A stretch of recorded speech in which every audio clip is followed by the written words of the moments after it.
Perkenalkan, nama saya Sherlyn Cheng dari 11 IPS 1. Hari ini saya akan mempresentasikan hasil teks eksplanasi yang telah saya buat. Silakan disimak. Sebelum itu, saya akan menjelaskan arti dan ciri dari teks eksplanasi. Teks eksplanasi adalah teks yang memaparkan bagaimana dan mengapa suatu fenomena terjadi. Lalu, yang berikutnya yaitu ciri-ciri teks eksplanasi. Yang pertama, ilmiah, yang berarti fenomena tersebut dijelaskan berdasarkan fakta. Yang kedua yaitu logis, yang artinya fenomena yang dijelaskan tidak mengada-ngada. Yang ketiga, objektif, artinya argumen yang bersifat objektif dapat didukung dengan teori yang relevan. Yang keempat, bukan eksposisi, artinya eksposisi dan eksplanasi memang sama-sama dilengkapi argumen, tetapi eksplanasi tidak bertujuan untuk mempengaruhi pembaca. Yang kelima yaitu bukan prosedur. Di sini maksudnya adalah prosedur dan eksplanasi memang sama-sama menjelaskan proses, tetapi eksplanasi menjelaskan proses yang alami, tidak disadari, dan melalui jangka waktu yang panjang. Oke, sekarang kita akan masuk ke dalam penjelasan teks eksplanasi yang telah saya buat. Paragraf yang pertama yaitu pernyataan umum. Gerhana matahari adalah fenomena yang terjadi ketika bulan terletak di antara bumi dan matahari pada garis sejajar.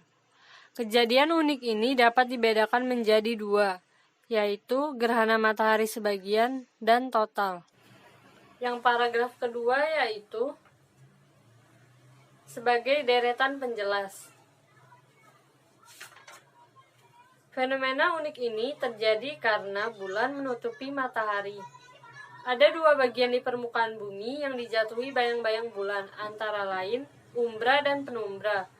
Mereka yang berada di wilayah umbra tidak akan dapat melihat matahari sama sekali, dan mereka yang berada di wilayah penumbra akan dapat melihat matahari, tetapi hanya sebagian. Paragraf yang ketiga ini juga termasuk deretan penjelas. Terjadinya gerhana matahari ini memiliki beberapa dampak, salah satunya adalah dapat merusak mata.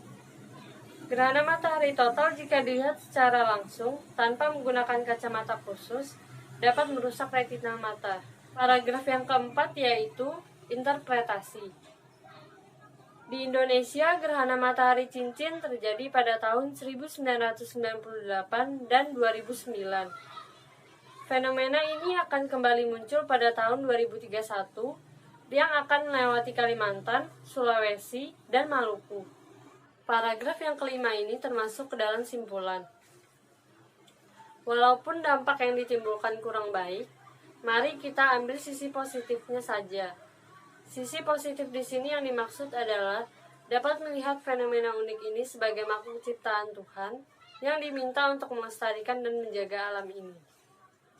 Alasan teks di atas yang telah saya baca dapat disebut dengan teks eksplanasi karena teks di atas sudah sesuai dengan struktur teks eksplanasi, yaitu salah satunya menyebutkan sebab dan akibat fenomena terjadi. Sekian presentasi dari saya, mohon maaf bila ada salah kata. Terima kasih.